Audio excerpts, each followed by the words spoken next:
হযরতে হুসাইন রাদিয়াল্লাহু তাআলা আনহু তার সন্তান নবীজির আওলাদকে নিয়ে আলী আসগর রহমতুল্লাহি আলাইহি ওনাকে আস্তে করে নিয়ে যখন তিনি পানির দিকে রওনা দিলেন, ফোরাত নদীর পাশে আস্তে করে যখন কুলের কাছে ফিরে গেলেন, চারদিকে তীর নিয়ে দাঁড়িয়ে আছে সবাই।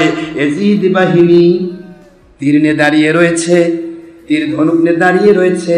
সবার দিকে তাক করে আল্লাহর নবীর দৌহিত্র বলে, ও এজিদের বাহিনী, আমার ছোট্ট শিশুটার দিকে তাকাও।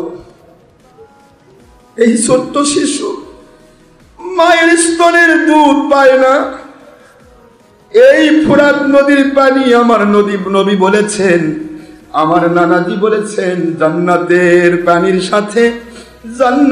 সাথে পৃথিবীর দুইটি নদীর আমি সংযোগ দেখেছি, একটা হলো নীল নদ আর একটা ফোরাতের নদী। আমার নানাজান বলেছে দুইটি নদীর সংযোগ জান্নাতের নদীর সাথে সম্পৃক্তি হয়ে যাবে। সেই পানিগুলি আমার নানার রহমতের বরকতে এসেছে। আমার ছোট্ট শিশু, মাত্র 6 বছরের শিশু, এই শিশুটাকে তোমরা পানি পান করতে বারণ করো না। শিশুটাকে পানি পান করতে দাও। যেই নবীজির জন্য গোটা জগতে রহমত, যেই নবীজির জন্য গোটা জগতে বরকত, প্রাণী কুল চতুষ্প জন্তু জানোয়ার, যেই নবীর দুঃখ দেখলে খাওয়া ভুলে যায়, সেই নবীজি পাক সাল্লাল্লাহু আলাইহি ওয়াসাল্লাম ওনার দৌহিত্র আজকে পানি পাবে না কেমন করে হয়? সীমার বাহিনীর এজিদ বাহিনী, আমার ছোট্ট শিশুটাকে পানি দাও। আমরা বড়রা কেউ পানি চাই না, আমাদের পানির দরকার হবে না। চারিদিকে শুধু নিথর নিস্তব্ধ, কেউ কোনো কথা বলছে না। আস্তে করে হোসেন ভাবলেন, এদের কাছে মনে হয় আমার আকুতি এটা কার্যকরী হয়ে গেছে। আস্তে করে পানিতে নেমেছেন, হাত দিয়ে কেবল মুখে পানি তুলে দিবেন, মুহূর্তের মধ্যে একটা তীর এসে হযরতে আলী আসগর রহমতুল্লাহ আলাইহি ওনার বুকটা ভেদ করে চলে গেল।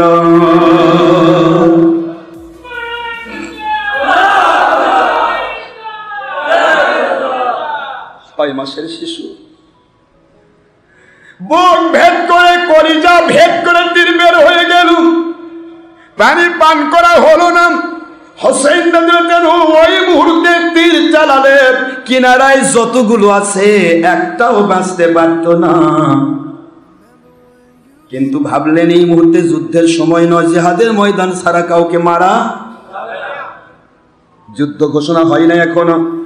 আস্তে করে আলী আসগর রহমতুল্লাহ আলাইহি আস্তে করে 6 মাসের শিশু নাদুস চেহারা, পয়গম্বরদের মধ্যে সর্বশ্রেষ্ঠ সুন্দর আমার আখেরি নবী হযরত আলী রাদিয়াল্লাহু আনহু বলেন, আমি আমার রাসূল পাক সাল্লাল্লাহু আলাইহি ওয়াসাল্লামকে যা দেখেছি, হযরত হুসাইন রাদিয়াল্লাহু আনহু আর হাসান রাদিয়াল্লাহু আনহু, দুই দিনের সমন্বয় হচ্ছে আমার নবী। চেহারার দিক থেকে দেখেছি হযরত আলীর বর্ণনা সহিহ হাদিস, তিনি বলেন ঠিক নাভিমূল থেকে উপরের দিকটা পুরাটা আমার নবীর যেরকম ছিল, যেরকম চেহারা ছিল, যেরকম শরীরের উপরে অবয়বটা ছিল, আমার হাসান রাদিয়াল্লাহু আনহু তার পুরা শরীরটা মাথা মোবারক থেকে নাভি পর্যন্ত ঠিক সেই রকম ছিল। আমার হুসাইন রাদিয়াল্লাহু আনহু ওনার ব্যাপারটা ছিল নবীজির আসফালা, অর্থাৎ নাভিমূল থেকে পা মুবারক পর্যন্ত পুরাটাই যেমন আমার নবীজির শরীর মুবারক ছিল, হযরত হুসাইন রাদিয়াল্লাহু আনহু ঠিক ওই রকমই ছিল। এই দুইজনের চেহারা অবয়বের সমন্বয় হচ্ছে না আখির নবী সাল্লাল্লাহু আলাইহি ওয়াসাল্লাম। হুজুর পাক সাল্লাল্লাহু আলাইহি ওয়াসাল্লামের চেহারার মতো করে তাকে তৈরি করা হয়েছিল। এই জন্য হুজুর পাক সাল্লাল্লাহু আলাইহি ওয়াসাল্লাম তাদেরকে কলিজার টুকরা বলতেন, সুবহানাল্লাহ বলেন, এবং তার অংশ বলতেন। এই জন্য হুজুর বলেছেন, হাসান হোসেনের মধ্য দিয়ে আমার পৃথিবীতে আমার বংশ জারি থাকবে, সুবহানাল্লাহ। এই যে বংশ ব্যাপারটা, এরা তো চেয়েছিল যে তার বংশ নির্বংশ করবে। তাহলে আলী আসগর 6 বছরের শিশু যদি বেঁচে থাকে তাহলে তার বংশ থেকে যাবে। কথা কি বুঝতে পেরেছেন? এই জন্য তারা ভেবেছিল এই শিশুকে যদি মারা যায়, এরা তো যারা বড় তাদের তো আমরা মারবই, কিন্তু শিশুরা তো মারা যাবে না, তো টেন্টের মধ্যে থাকে, লুকে থাকবে, দরকার নেই, একে আগে মেরে ফেলো। নাউজুবিল্লাহ জোরে বলুন। মেরে ফেলা হলো। হোসেন রাদিয়াল্লাহু আনহু আস্তে করে টেন্টের ভিতরে ঢুকলেন, শহর বাড়ি ছুটে আসলো, দৌড়ে আসলেন যে শিশুকে পানি পান করাইছে, আলী আজগরকে পানি পান করানো হয়েছে। শহর বাণী বলতেছেন আলী আজগরকে পানি পান করা হয়েছে। হোসেন রাদিয়াল্লাহু আনহু বলেন, হ্যাঁ, আপনার সন্তানকে আল্লাহর জান্নাতের শরাবান তহুরা পান করে নিয়ে এসেছি।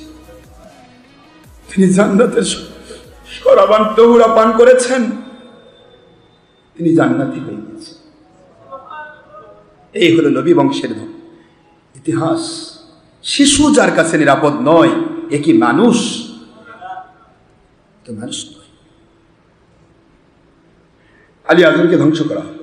আমার মালিক বলে, তোরা পারবি না, তোরা যতই কিছু কর, আমি যদি রাখতে চাই পারবি না। আমি যদি, যেহেতু শহীদি মর্যাদা রেখেছি, এই জন্য শহীদ করতে পারতেছিস।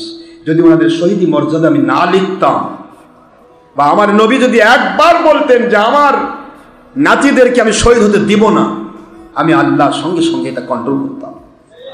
কিন্তু আমার নবীজি শহীদি মর্যাদাকেই প্রাধান্য দিয়েছে। আমার ইসলাম জিন্দা হবে, হর কারবালাকে বাদ, প্রতিটা মুহূর্ত কারবালাকে স্মরণ করে প্রত্যেকটা যুগে আমার আল্লাহওয়ালারা তারা কি করবে? তারা ইসলামকে জিন্দা করবে। জোরে বলুন সুবহানাল্লাহ।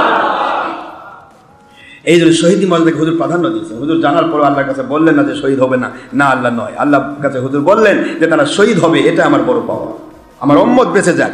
সুবহানাল্লাহ বলুন। এই শহীদি মর্যাদা তো যাই হোক, কিন্তু আল্লাহ পাক কুদরত থেকে একজনকে রক্ষা করলেন, তার নাম জয়নুল আবেদিন রাহমাতুল্লাহ আলাইহি। সুবহানাল্লাহ পড়বেন না জোরে? জয়নুল আবেদিন তিনি অসুস্থ ছিলেন, তিনি টেন্টের বাইরে আসতেই পারেনি। সেদিন এত জ্বর তার ছিল, আসতে পারেননি। এরা সবাই জানলো যে তার পরিবারের সব পুরুষ মারা গেছে, ভিতরে সব মহিলা। কথা কি বোঝা গেছে? ভিতরে কোনো পুরুষ নেই, সব পুরুষ মারা গেছে, একজন শহীদের নিচে পিছনে নেই। কিন্তু জয়নুল আবেদিন রহমতুল্লাহ তিনি যে অসুস্থ অবস্থায় বেডে আছে, এটা এদেরকে বেমালুম আমার আল্লাহ ভুলিয়ে দিলেন। যেটা বলুন, সেই জয়নুল আবেদিন রহমতুল্লাহ আলাইহি ওনার মধ্য দিয়ে নবীজির আসল সত্যিকারের যেটা হুজুরের একবারে ডাইরেক্ট বংশীয় মানুষ, জয়নুল আবেদিনের সন্তান ইমাম বাকের রহমতুল্লাহ, ইমাম বাকের সন্তান ইমাম জাফর সাদিক রহমতুল্লাহ, এইভাবে হযরতে মঈনুদ্দিন চিশতি আজমিরি সানজি রহমতুল্লাহ, এইভাবে করে আল্লাহর ওলিগঞ্জের পৃথিবীতে এসেছিলেন। তারা ছিলেন আওলাদে রাসূল। জোরে বলুন সুবহানাল্লাহ। আমার আল্লাহ বলেন ওরা বংশ ধ্বংস করতে চেয়েছিল কাফেররা, কিন্তু বংশ ধ্বংস করতে পারে নাই। এজিদ বাহিনী ধ্বংস করতে চেয়েছিল, তাও পারে নাই। আর সারা পৃথিবীময় যদি জিজ্ঞাসা করো এজিদের বাহিনী কে, কেউ বলবে না আমি এজিদের বাহিনী, কেউ বলবে না আমি এজিদের সন্তান, বলবে না, কারণ এজিদের বংশ আমার আল্লাহ পৃথিবী থেকে মিটিয়ে দিয়েছেন। যেটা বলুন সুবহানাল্লাহ। কিন্তু এজিদ রহমতুল্লাহ আলাইহি, আমার বগুড়ার খারেজিরা বই লিখছে এজিদ রহমতুল্লাহ আলাইহি, তাহলে এরাই তো এজিদের বংশ রক্ষা করতেছে। কথা বলেন না কেন? খারেজি ওয়াহাবি মানে যে এজিদ বাহিনী, এর মধ্যে প্রমাণই হচ্ছে এটা, এজিদের দিকে তাদের খুব আকর্ষণ।